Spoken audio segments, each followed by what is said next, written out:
Alright, continuing with part 2 of the lesson. Here's our objectives. So by the end of this, you should be able to simplify expressions with something that looks like a fraction as an exponent. Rational, uh, rational means like a fraction. So if you remember from real numbers, which is Algebra 1, there were whole numbers, natural numbers, integers, rational numbers, and irrational numbers. And there were probably a few more, but hopefully you get the idea. So, rational numbers, if you remember, are numbers that can be expressed as a fraction. So that's two numbers with a line between them, meaning top number divided by bottom number. Now that's important. Top number divided by bottom number, because that is probably the easiest way to memorize where the numbers go when you have to shift some of these around to make them easier to read. And then there's also simplifying expressions with a fraction exponent, or a rational exponent. That's why it's called rational exponent, in m over n. So in this case it means two numbers, two different numbers. Now this is different than the top one because this top number is a 1, whereas over here it's an m. When the top number is 1, that means the reciprocal of, okay, if you don't remember that, that's okay. And then here, it's two numbers divided by each other. So we're going to use the properties of exponents to simplify expressions with rational exponents.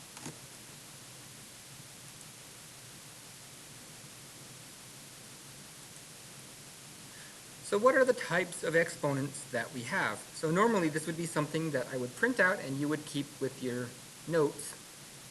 But unfortunately I don't really have that right now. So, well, I have it, but I can't really give it to you because you're probably watching this at home or somewhere else that you can't get to a printer. But anyway, you could probably just, if you're taking notes, just copy this down. And again, you always feel free to pause the video if you need more time to write something. But I'm going to go ahead and get started. So 0 exponents. Now, for this one, I'm going to use a base of 2, or I'm going to try to use a base of 2.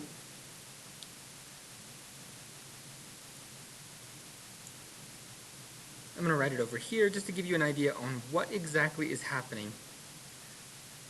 So, let's think about this. What is 2 times 2? Well, this is easy. This is 2 to the 2 power, or 2 squared, which is 2 times 2, which is 4. And if I were to have 2 to the 3 power, now it's kind of the same thing, but I'm going to have another 2. So this means 2 times 2 times 2. So that's 3 2's multiplied to each other. Now it's not 6, it's 8. And I'm going to have 2 to the 4 power, which is going to be 2 times 2 times 2 times 2, which means 2 times each other 4 times, which is going to be 16, because 2 times 2 is 4, 4 times 2 is 8, and 8 times 2 is 16. So I multiplied it by 2 4 times. Now I'm going to rewrite this middle one, because hopefully you get the idea. That we're working with exponents, so you gotta kind of get the exponents down. So that's 2 squared. Now, this is 2 to the 1 power here.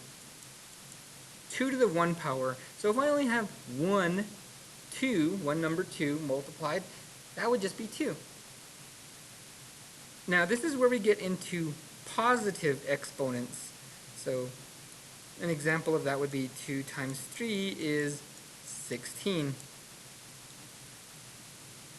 This is probably the one you are most familiar with. You've probably learned this in junior high, and you've been using it here and there every now and then. The other two before that are maybe new, right? They're a little bit newer. So let's try a 0 exponent. So this would be something like 2 to the 0 power. Now this does look very different. Might even look weird. But I want you to look at what's happening to the numbers in this column. So 16 to 8. Okay, ignore these sides, just focus right here. What is happening from 16 to 8? Well, you might say it's dividing in half. We're dividing by 2. We're taking half of that number. And if we follow the pattern like that, it does continue. Half of 16 is 8. Half of 8 is 4. Half of 4 is 2. So what's half of 2? You might say 1, and that's correct. And if you look at the power on this column now. So move your focus over here. 4, 3, 2, 1. The next number should be 0. 2 to the 0 power is 1. Now this is true for all numbers. All numbers, not just any number with a base, any base, that is the number here, to the 0 power is always 1. 2 to the 0 power, now if I chose like 5 to the 0 power, it would still be 1. If I chose 100 to the 0 power, it would still be 1. All numbers to the 0 power are going to be 1. Now again, here we run into that same pattern in negative exponents. So a negative exponent would be something that looks like, I'll say, 2 to the power of negative 2. All right, now this looks very different. Now, I think if I were to ask most people what you think this would be, they would probably say something like negative 4 or something, but that's not entirely right. Let's look back at our chart. So again, remember, when we look at the pattern of the results of our numbers, it's dividing by 2 each time. It's dividing in half. So what is half of 1? Well, if I had $1 and I divided that in half, I would have half a dollar. So that is 2 to the negative 1 power. I'm out of space here, so I'm going to write it right here. 2. Now, I got to take half of half. What is half of half? So think about it in the terms of a dollar again. So if I have a dollar and I divide it in half, I have 50 cents, or half a dollar. If I take half a dollar and I divide that in half, how much would that be? Hopefully you said a quarter. And you probably learned as a small child that 4 quarters will give you $1. So a quarter means 1/4. So there we go. We have our example for 2 to the negative 2 power. So 2 to the negative 2 power is 1/4. Now, last one is fractional exponents. Now, for this one, it means something that is not a one power. So if you remember from our last slide here, we have over the 1 on top and n on bottom. So a number under 1. And I kind of said that was the reciprocal. Now, sometimes you don't always have to have a number under 1. Now you're going to end up with something very similar to our introduction, where we were taking the radical of certain numbers. So I'm going to just come up with an example. I'll say 2 to the, I'm going to make up a number, 2 over 3 power. Now again, this is kind of what we're working with today. Now, when you do something like this, remember how I said that all a fraction is, right? I know fractions are scary at times, but they're actually not that bad. Once you know what a fraction means, it's a lot easier to work with them. So what this means is 3 divided by 2. So if I ask you 3 divided by 2, right, if you have a calculator, or maybe you're just smart enough to know what it is, you would probably say, well, wouldn't that be 1.5? And you'd be right. It is a number a little bit bigger than 1, because 3 divided by 2 is definitely a number divided by a little bit more than 1. So if I had $3 and you had to split it 2 ways, that would be $1.50 on each side. But it's a little bit different here. 3 divided by 2. Now, we're going to bring that bracket back. And this bottom number becomes our index right here. Because again, it's divided. So if you think of like a division bracket, if you remember back in like 4th grade when you were learning to divide, you used something that kind of looked like this, and you would divide it. Now, this is an index. It's like how much. So in this case, we're looking for a square root, right? Two numbers that multiply to get the number on the inside of the radical. But what are the numbers in the radical? Well, we have 2, which is this number here, and we also have 3. So it's going to look something like that. Now let me clean that up a little bit. Let me make it a little bit more clear. So it looks something like that.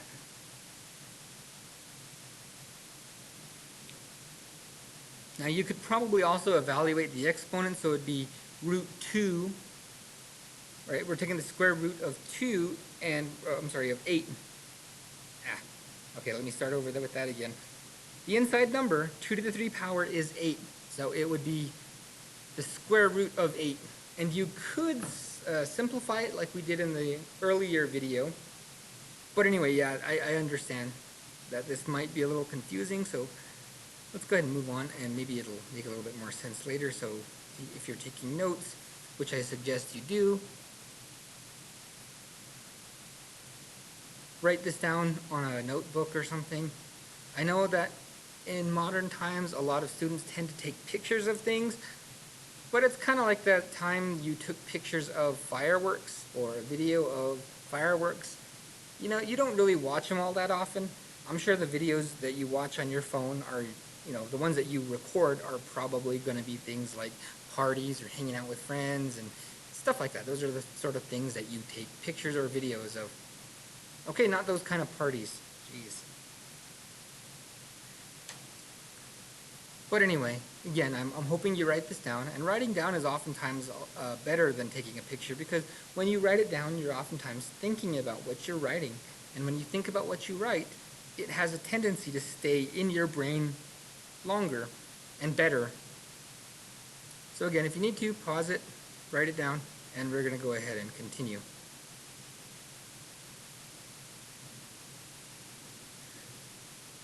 Okay, what this means is base, so b is base, that's your number. And in this case, you're taking the square root. 1 over n is you're taking like a square root. Now, if the bottom number was 2, that would be the square root. So that's all it means, is you're basically taking the square root of whatever number is in the bottom. Now, you can have different indexes. Sometimes you can take a cube root or something else like that. Now, this also comes with a caveat in that you cannot have b as a negative number. So that's what it means here. B has to be less than 0. I'm sorry, except when b is less than 0. So that is something you cannot have. An example of that, okay, this is probably not super important, is that you cannot have a root of a negative number. So I'm going to pick negative 4. If I ask you what's the root of negative 4, you might say, well, isn't it negative 2? Trick question, because in that case you cannot multiply any two numbers that are the same to get negative 4. An example I usually get, again, is, well, wouldn't it be 2 times 2? Well, yeah, it would, but that would be positive 2, not, positive 4, not negative 4. And, well, you might say, well, can't you just make them both negative? But if you remember, a negative times negative is positive, not negative. Okay. So that's one thing. Now this bottom one here, same thing. Now it says n, it has to be greater than 1, so you cannot have something like 0.5 as the bottom number. That can't happen. But b as to the power of m over n, and this is kind of the same thing that I mentioned before. Remember, the bottom number, if you think about it like a divide, goes on the outside of the division bracket. Because this kind of looks like, it's not a division bracket, but it kind of looks like one. and they kind of behave the same way. So my outside number, the index, is what root I'm taking it to. So again, square root is the most common, but you can also have cube roots. Here, we have two options. So I can have b to the m or b to the, well, on the m on the outside. So there's two different ways you can think about it. When you multiply, the direction doesn't really matter, and that's kind of what we're doing here. The direction doesn't really matter. And again, b cannot be less than 0. Because again, you cannot take the root of a negative number. Now that's kind of another lesson down the line. We'll go ahead and get to that later. So let's go ahead and work with a few examples. So we're going to use the rules that we learned from the last slide, and these right here are essentially the same things from the last slide, except that they replaced a. A usually means any number. In the last one it was b, which means base. Now for this example, a and b are kind of the same thing. So any number to the m over n power is going to be either one of these two. So when you see, in this case I have two equal signs, it means all three of these. If I have one, like say in this, if it looks like this, I can make it look like this, or I can make it look like that. Which oftentimes just means you're moving some numbers around. And just like with the other one, when we were taking the square root, sometimes you will have numbers that look different, but can be the same thing. And we do this in English all the time. You know, there are words that mean the same thing. So let me go on a quick story here. I asked my friend, what song is this on the CD player? And he replies, I lost track of the track. Sometimes you have words that can have the same word but different meanings, and sometimes you can have two words that have the same meaning, and sometimes it does get confusing, and math is kind of like that too. You can have two different things that look different but mean the same thing, or two things that mean the same thing but look different. So let's go ahead and work with this here. 9 to the 1/2 power. Now if you've never seen something like this, it might look intimidating, but let's just follow our rules. So let's go ahead and draw a bracket here. And my bottom number is the index. That means the outside number here that tells us what we are taking the root of. So in this case, it's the square root. Now I'm going to make it look like this one, and I'm going to use different examples for each one. And I'm going to put 9 to the 1 power. So again, my any number, my base, which is 9. M is the top number, which my top number is 1, so I'm going to put 1 as the exponent. And if you remember from the last slide, anything to the 1 power is going to be that same number. Well, not the last slide, but the slide before that. Anything to the 1 power is going to be that same number. So 9 times, well, nothing really, just stays the same. So in this case here, I get root 2 of 9. Now, this 2 doesn't really need to be there. Typically, if something is square root or 2 index, we don't write that index all the time. Because anytime we see a radical, we automatically assume that it is taking the square root. And we can also undo the 1 power, because 1 power doesn't really change anything. So in this case, I end up with just square root of 9, which in this case, I can say that it is 3. So 9 to the 1/2 power is 3. And again, that might sound confusing, but if you can kind of understand this topic pretty easily, then the next few lessons in the next few days are going to be pretty easy to understand. 1/2 power, so when something is at half its power, right, it's not as strong. If your car is half power, you might have to be pushing the gas pedal down more than you normally would to go the same speed that you normally would go. So if you are going Say, if you're trying to go 30 miles an hour, you might have to push the gas pedal down to where you would normally get 60 miles an hour. So half power, again, means that it's reduced. Or half power also just means the square root.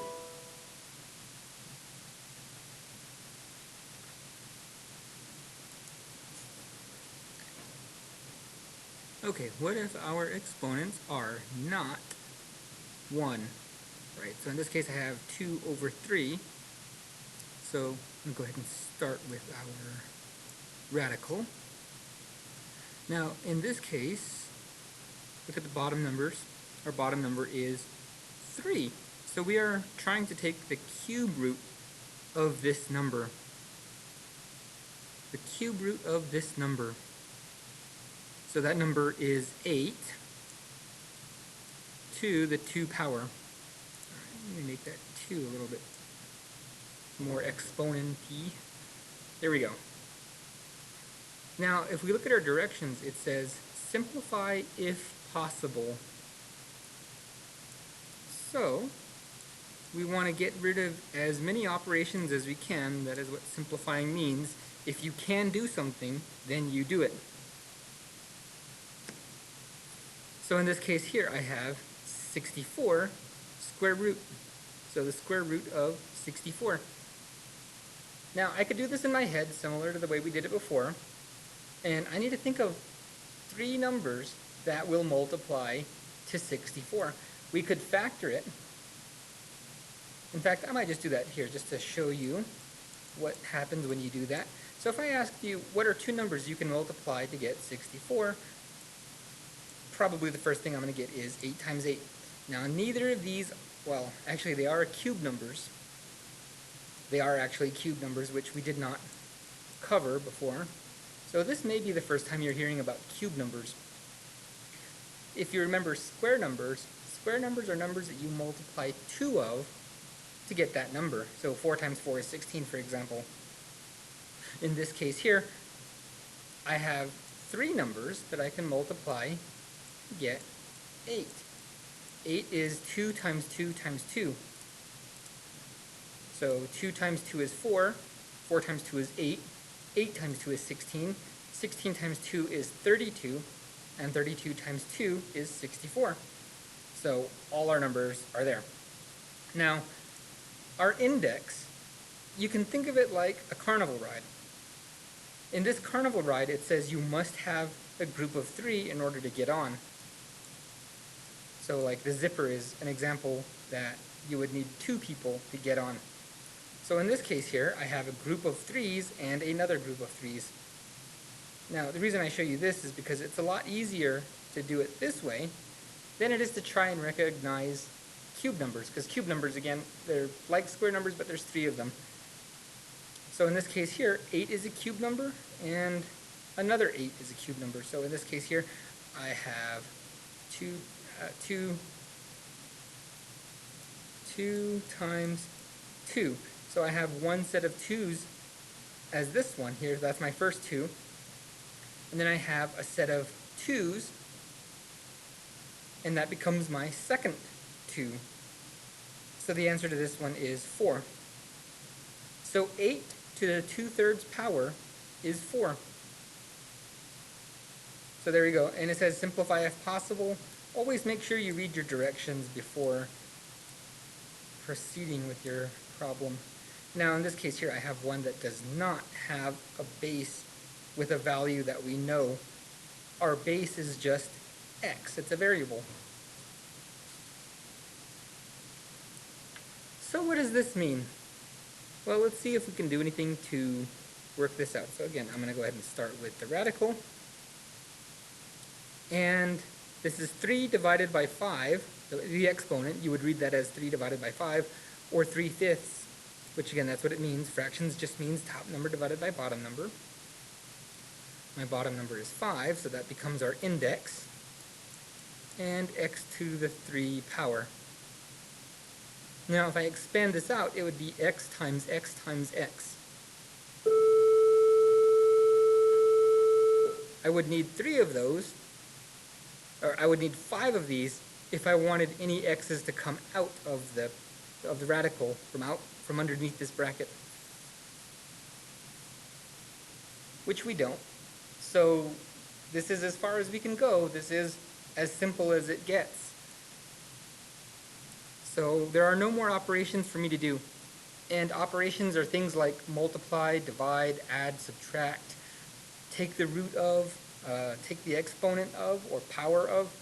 So it's basically, an operation is just something that you do in math. So again, multiply, divide, add, and subtract are usually the ones that most people think about. Those are operations. Now for these next three, we're going to go back the other way.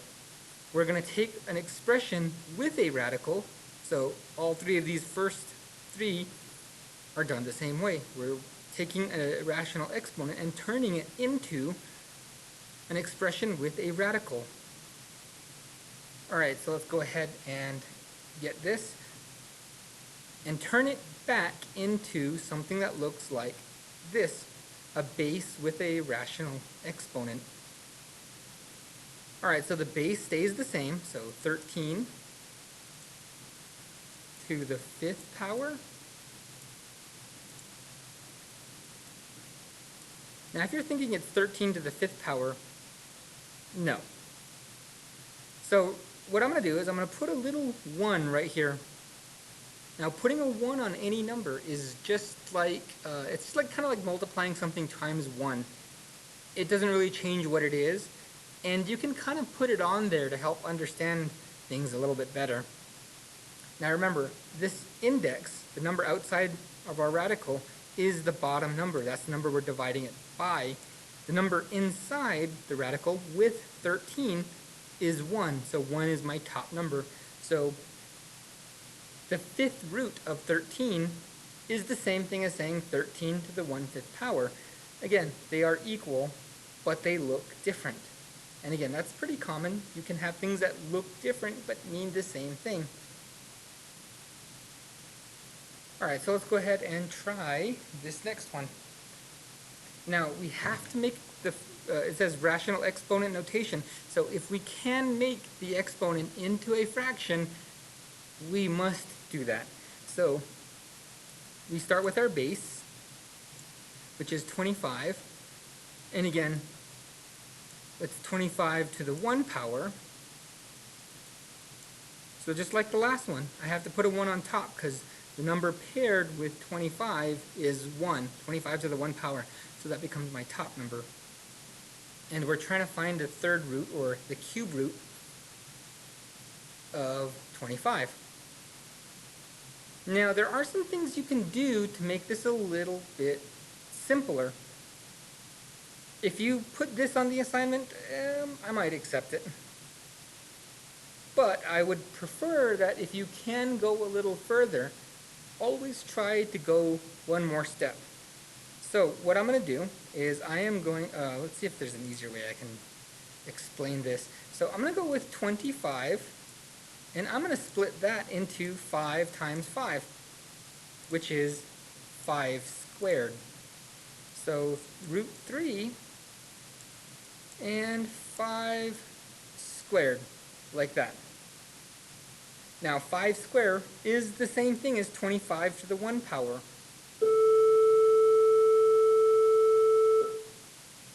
So 3, no, get back in your seat, the bell did not excuse you. Now 5 to the 2 power is the same thing as 25. Now I can rewrite it as 5 is the base, 2 is the top number, and my index of 3 is my bottom number, so 5 2/3 power. Or sorry, 5 to the 2/3 power. So again, either way you wrote it would have worked, but I think this way works much better. Okay, so let's go ahead and look at this one here. So 7, okay, that's not a very 7 like 7. So let's go ahead and, there you go, that 7 looks a little bit more 7-y. Now you might be thinking 7 to the 5th power, right? Because there's nothing here. If there's nothing here, then we don't need to put anything. Wrong. There is a number here, and I mentioned this earlier in the lesson, but if you don't see a number on the index, then you assume that it's 2. There is no such thing as a 1 root. Right? Something like 1 root doesn't exist. It has to be square root, or 2 power root, cube root, 4th root, 5th root, 6th root, and so on. But there is no 1th root. It just doesn't exist. So that means we are going to have to adjust our exponent. So we would write it as 7, right? 7 is our base. 5 is the top number. 2 is the bottom number, because 5 divided by 2. Because again, this thing, you almost think of it like a division bracket. It's not exactly the same thing, but it kind of behaves the same way.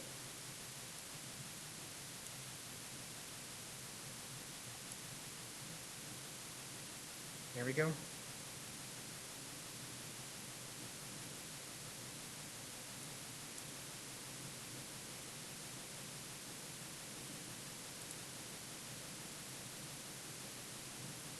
All right, I'll continue this one later.